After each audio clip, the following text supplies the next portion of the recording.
Do you remember the summer of 1984? Do you recall that electrifying moment when four unlikely heroes strapped on proton packs and declared war against the supernatural forces threatening New York City? Ghostbusters wasn't just a movie. It was a cultural phenomenon that redefined comedy filmmaking forever. Released on June 8. This supernatural comedy became an instant classic, grossing over $295 million worldwide, and cementing its place as one of the greatest comedies in cinema history. The film's iconic theme song by Ray Parker Jr. topped the charts, while phrases like, "Who you gonna call?" became part of our everyday vocabulary. At the heart of this masterpiece was an ensemble cast that brought unforgettable characters to life. Bill Murray's sardonic Dr. D/Peter Venkman, Dan Aykroyd's enthusiastic Dr. Ray Stantz, Harold Ramis's brilliant Dr.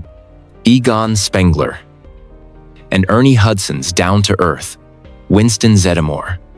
Supporting them were Sigourney Weaver as the elegant Dana Barrett, Rick Moranis as the bumbling Louis Tully, Annie Potts as the sharp-tongued secretary Janine Melnitz, and William Atherton as the antagonistic EPA agent Walter Peck. But what happened to these beloved stars after the cameras stopped rolling? Where did life take them after they saved New York from Gozer the Gozerian? How did the passage of 4 decades shape their careers, their personal lives, and their legacies? Join us as we travel back in time to 1984. Then journey forward to 2025 to discover the remarkable stories of the Ghostbusters cast, their triumphs, their struggles, and the indelible mark they left on Hollywood and our hearts. Remember that unforgettable scene where Venkman smoothly delivers the line, "Back off. Man, I'm a scientist?" Can you still hear that distinctive deadpan delivery that made us fall in love with the most unconventional Ghostbuster of all? Then, 1984. At 34, Bill Murray was already a comedy legend. Having conquered Saturday Night Live and starred in hits like Stripes and Caddyshack, his portrayal of the cynical, womanizing parapsychologist Peter Venkman showcased his unique ability to blend sarcasm with unexpected charm. Murray's improvisational skills were legendary on set. Many of his most memorable lines were ad-libbed, including his famous ESP experiment scene. The role solidified Murray's position as one of Hollywood's most bankable comedy stars. His career soared with subsequent hits like Groundhog Day, What About Bob? And later, his Oscar-nominated dramatic turn in Lost in Translation. Murray became known for his mysterious, reclusive persona, famously having no agent and being reachable only through a 1-800 number. Now, 2025. At 75, Bill Murray remains an enigmatic figure in Hollywood. His silver hair and weathered features tell the story of a man who's lived life on his own terms. While he's slowed down his film output, Murray continues to surprise audiences with carefully chosen roles in indie darlings and Wes Anderson films. His personal life has been marked by both triumph and turbulence. 2 divorces, 6 children, and various legal disputes have punctuated his journey. Yet Murray's reputation as Hollywood's most unpredictable character endures. He's known for crashing random parties, bartending at strangers' events, and maintaining an almost mythical presence in popular culture. Today, Murray is revered, not just as a comedic genius, but as a cultural icon who taught us that sometimes the best way to face life's chaos is with a perfectly timed quip and an unshakable sense of cool. Who could forget Ray Stantz's pure joy when he declared, "This city is headed for a disaster of biblical proportions"? That infectious enthusiasm masked the brilliant mind behind the entire Ghostbusters concept. Then, 1984. 984, Dan Aykroyd. At 32, wasn't just starring in Ghostbusters, he was its creative mastermind. The son of a Royal Canadian Mounted Police officer, Aykroyd had been fascinated by the paranormal since childhood. His original script for Ghostbusters was a massive sci-fi epic set in multiple dimensions. Inspired by his family's genuine interest in spiritualism and the supernatural, fresh from his Saturday Night Live success and the Blues Brothers' triumph, Aykroyd poured his heart into creating Raymond Stantz, the team's heart and soul. His performance perfectly captured the character's childlike wonder and scientific passion. The film's success launched Aykroyd into the A-list, leading to roles in Trading Places, Driving Miss Daisy, and numerous other hits. Now 2025. At 73, Dan Aykroyd has evolved from comedy icon to respected entrepreneur and paranormal enthusiast. His business ventures include the successful Crystal Head vodka brand, which reflects his continued fascination with the supernatural. Aykroyd has remained deeply connected to his Ghostbusters legacy, serving as executive producer on recent franchise entries. His personal life found stability with actress Donna Dixon, whom he married in 1983. Together, they raised 3 daughters. While Aykroyd balanced his entertainment career with his business interests, he's been open about his autism diagnosis, using his platform to advocate for neurodiversity awareness. While his acting roles have become more selective, Aykroyd's passion for the paranormal never waned. He frequently appears on supernatural investigation shows and continues to speak at paranormal conferences. His enduring enthusiasm reminds us why Raymond Stantz felt so authentic. Aykroyd truly believes in the possibility of the impossible. I collect spores, molds, and fungus. With those simple words, Harold Ramis created one of cinema's most beloved nerdy characters. But who was the man behind Egon's thick glasses and monotone delivery? Then, 1984, Harold Ramis, 40, brought intellectual gravitas to the Ghostbusters team as Dr. W.W. Egon Spengler. Unlike his co-stars, Ramis was primarily known as a writer and director. Having penned Animal House and directed Caddyshack, his decision to step in front of the camera, as Egon was partly practical. The character needed someone who could deliver scientific exposition with deadpan authority. Ramis's performance was masterful in its restraint. Egon's dry humor and matter-of-fact approach to the supernatural provided the perfect counterbalance to Murray's cynicism and Aykroyd's enthusiasm. The character became an instant icon among science fiction fans and comedy lovers alike. Now, a legacy remembered. Tragically, Harold Ramis passed away on February 24, 2014, at the age of 69, following complications from autoimmune inflammatory vasculitis.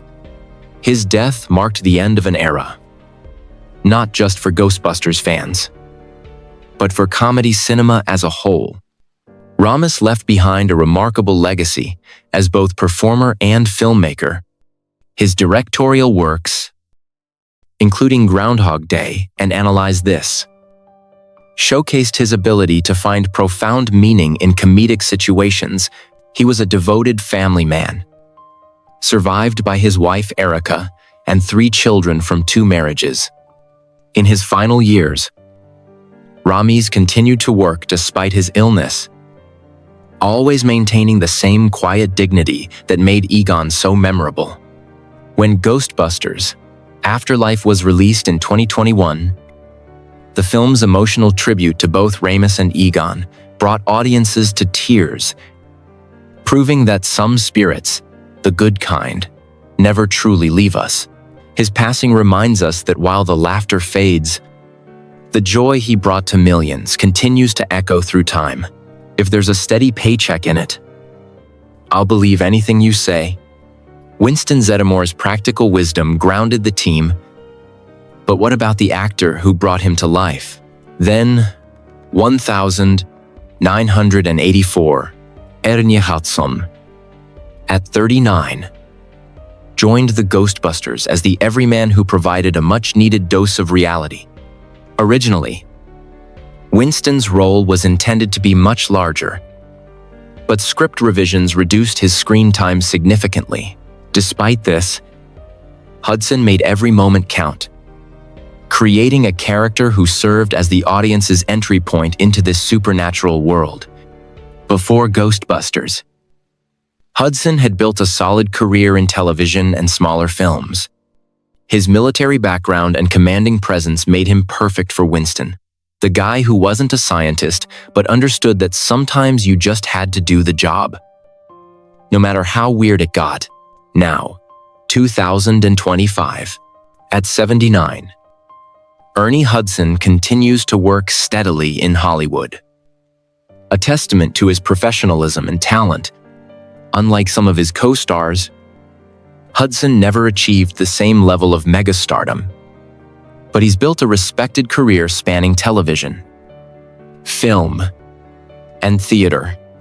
Hudson has appeared in hundreds of productions, from the Oz television series to more recent appearances in Ghostbusters, Afterlife. He's been married to Linda Kingsburg since 1985, and together they've raised 4 sons. Hudson has always been gracious about his relatively smaller role in the original film, understanding that Winston's importance lay not in screen time but in representation. His journey reflects the reality many character actors face: steady work, respect from peers, and the satisfaction of a job well done. Hudson's Winston may have been the everyman Ghostbuster, but his enduring career proves that sometimes the steady, reliable presence becomes the most valuable of all. Remember when Dana Barrett opened her refrigerator and found the word Zool carved into her door? Sigourney Weaver transformed what could have been a typical damsel in distress role into something far more compelling. Then, 1984, at 35. Sigourney Weaver was already a certified action hero thanks to her iconic role as Ellen Ripley in Alien, 1979. Her casting as Dana Barrett brought serious dramatic credibility to Ghostbusters. Weaver approached the role with the same intensity she brought to her sci-fi work, making Dana's supernatural experiences genuinely frightening. Her chemistry with Bill Murray created one of the film's most memorable dynamics. Dana wasn't just a love interest. She was an independent New York musician who happened to become possessed by an ancient Sumerian deity. Weaver's performance, particularly as the seductive Zool, showcased her remarkable range. Now, 2025, at 76, Sigourney Weaver remains one of Hollywood's most respected actresses. Her career has been marked by groundbreaking roles that redefined what female characters could be in genre films. From the Alien franchise to Gorillas in the Mist to Avatar, Weaver consistently chose projects that challenged both herself and audiences' expectations. Her personal life has been notably stable in an industry known for tumultuous relationships. Married to director Jim Simpson since 1984, they've raised 1 daughter together. Weaver has become an advocate for environmental causes and continues to work selectively, choosing roles that interest her rather than chasing commercial success. Her legacy as Dana Barrett is just one facet of a career that revolutionized cinema. While other actresses might be defined by their comedic roles, Weaver transcended genres, proving that intelligence, strength, and grace never go out of style. I Am the Keymaster. Rick Moranis' transformation from nebbishy accountant to possessed demon servant was one of Ghostbusters' most memorable comedic moments. Then, 1984, Rick Moranis. Sanshyi. I was riding high on his Second City television success when he landed the role of Louis Tully, Dana Barrett's awkward neighbor. Originally, John Candy was considered for the role, but Moranis brought a unique vulnerability that made Louis both hilarious and sympathetic. His improvised party scene, where he rattles off tax advice and awkward small talk, became legendary. Moranis had a gift for playing characters who were simultaneously annoying and endearing, a skill that would serve him well in subsequent hits like Honey, I Shrunk the Kids and Spaceballs. Now, 2025. At 72, Rick Moranis represents one of Hollywood's most unusual success stories, the star who walked away at the height of his fame. In 1997, following his wife's death from breast cancer, Moranis made the extraordinary decision to step back from acting to focus on raising his 2 children as a single father. For over 2 decades, Moranis largely avoided the spotlight, turning down lucrative offers, including Ghostbusters sequels. He occasionally recorded comedy albums and did voice work, but remained committed to his family-first philosophy. His children are now adults, and Moranis has begun selectively returning to entertainment. His story is a powerful reminder that success can be measured in many ways. While his peers continued chasing fame, Moranis found something more valuable: the chance to be present for his children when they needed him most. In an industry obsessed with more, bigger, louder, Moranis chose what mattered most: Ghostbusters. What'd you want? Annie Potts's sassy secretary Janine Melnitz delivered every line with perfect New York attitude and became an instant fan favorite. Then, 1984. Annie Potts, Senchar, brought fierce energy to what could have been a thankless supporting role. Her portrayal of Janine, complete with distinctive hairstyles, oversized glasses, and razor-sharp wit, created a character who felt like a real person rather than a plot device. Potts was already an established actress, having earned an Academy Award nomination for Corvette Summer in 1978. Her background in theater gave her the skills to make every scene count. Whether she was flirting with Egon or handling supernatural customer service calls with deadpan professionalism. Now, 2025. At 73, Annie Potts has enjoyed a remarkably diverse career spanning film, television, and theater. Many know her as the voice of Bo Peep in the Toy Story franchise or from her starring role in the television series Designing Women, where she played another memorably sharp-tongued character. Potts has been married 4 times and has 3 sons. She's remained active in both entertainment and advocacy work, supporting various charitable causes. Her return as Janine in Ghostbusters. Afterlife delighted fans who had wondered what became of the Ghostbusters' most dedicated employee. Her career trajectory shows the power of memorable character work. Even in a supporting role, Potts created a character so vivid that audiences never forgot her. Janine Melnitz proved that sometimes the person answering the phone can steal the show. Yes, it's true. Your Honor, this man has no dick. Bill Murray's response to Walter Peck became one of cinema's most quoted insults.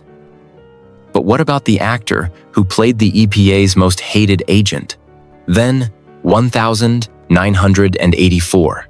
William Atherton, Sanshiji, specialized in playing uptight authority figures, and Walter Peck became his most famous villain role. Atherton understood that Peck wasn't evil. He was a bureaucrat trying to do his job, which made him even more frustrating to audiences. His confrontations with the Ghostbusters crackled with tension because Atherton played Peck as completely convinced of his own righteousness. The character became a template for officious antagonists in comedies, and Atherton's performance was pitch perfect. Now, 2025. At 78, William Atherton has built a long, steady career as one of Hollywood's most reliable character actors. He's appeared in everything from Die Hard to The Pelican Brief, often playing similar authority figures and antagonists. Atherton has remained philosophical about being forever associated with one of cinema's most disliked characters. He's embraced his role as that guy everyone loves to hate, understanding that memorable villains are just as important as beloved heroes.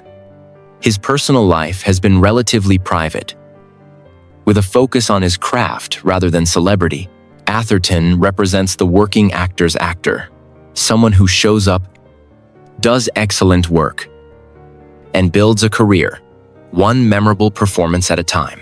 From the supernatural chaos of 1984 to the quiet reflection of 2025, the journey of the Ghostbusters cast reminds us that life, like the movies we love, is full of unexpected twists and turns. Some found continued stardom. Others discovered peace in stepping away. And sadly, we lost Harold Ramis far too soon. Yet each member of this ensemble left an indelible mark not just on cinema, but on our collective memory. They gave us characters who became part of our cultural DNA. Venkman's wit, Ray's enthusiasm, Egon's logic, Winston's wisdom, Dana's strength, Louise's heart, Janine's sass, and even Peck's bureaucratic determination. Time has a way of revealing what truly matters. While box office numbers fade and award statues gather dust, the laughter these performers brought into our lives continues to echo. New generations discover Ghostbusters and fall in love with these characters all over again, proving that some magic transcends the years. The passage of 4 decades has shown us that Hollywood glamour may dim, but the impact of great performances endures, whether they continued acting, chose family over fame, battled personal demons, or left us too soon. Each cast member contributed to something larger than themselves, a piece of entertainment that became a piece of our hearts. As we look at them now, some still working, others enjoying retirement, all forever changed by that magical summer of 1984, we're reminded that the real Ghostbusters aren't the ones who catch spirits. They're the artists who capture lightning in a bottle, creating moments that refuse to fade away. Who you gonna call when you need to remember what movies can do at their best? You're gonna call Ghostbusters, the film, the cast, and the memories they gave us that no amount of time can ever make disappear. Whether bathed in Hollywood's golden spotlight or living quietly away from the cameras, they remain a part of our story, our laughter, and our lives. And in the end, isn't that the most supernatural power of all? The ability to live forever in the hearts of those who loved what you created? The proton packs may be powered down, but the legacy burns as bright as ever.